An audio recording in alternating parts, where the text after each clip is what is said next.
Welcome to my YouTube channel, Tony Su Vega, your feng shui guru and paranormal expert.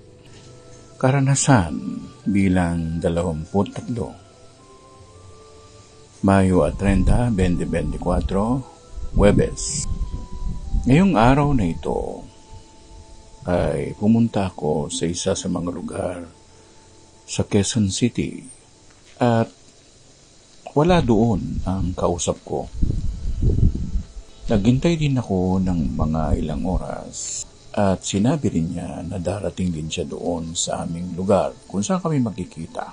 Nandoon ang kasambahay at biniro ko pa nga siya at ang sabi ko sa kanya, nasaan si Madam?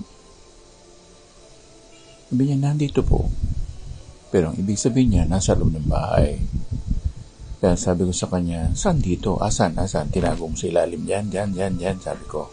Tumatawa siya. Pero pinapakiramdaman ko siya. At nakita ko nga na ang nasabing babae ay tawak. Lumabas sa kanyang bumbunan ang ahas. Nakausap ko ang ahas. At ang sabi niya, ito nga ay kakambal ng nasabing babae na kausap ko ngayon. Sinabi rin niya na kilala rin niya ako. So, nung natapos na yung mga gagawin namin, nagkausap kami ng nasabing babae. At ipinakita niya ang retrato ng ahas na kakambal niya. Pisikal na ahas ang pinakita niya.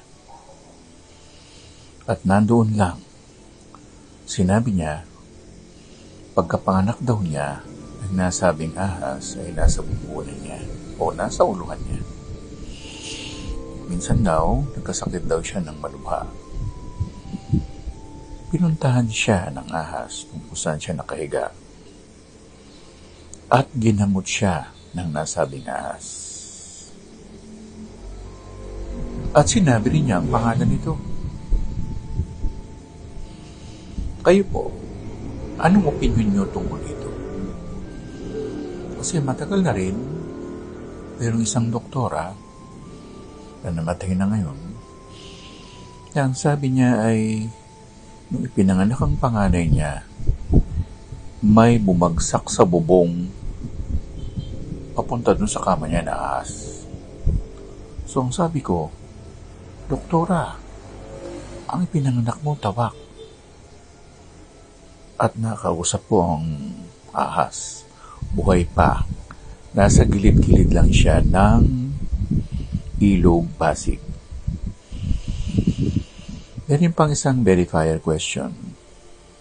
Tinanong ko ang doktora, nakakasama niyo ba siyang nagkakasino? Naku, madalas, sabi niya. Madalas talo siya, pero kami nananalo. Ayun, tama. Tama yun, doktora. Ang panganay mo nga ay tawak. Napakaraming tawak sa ibabaw ng mundo. Pero hindi nila alam paano ito ipaliwanag. Kayo po, meron po ba kayong natatagong paliwanag tungkol dito?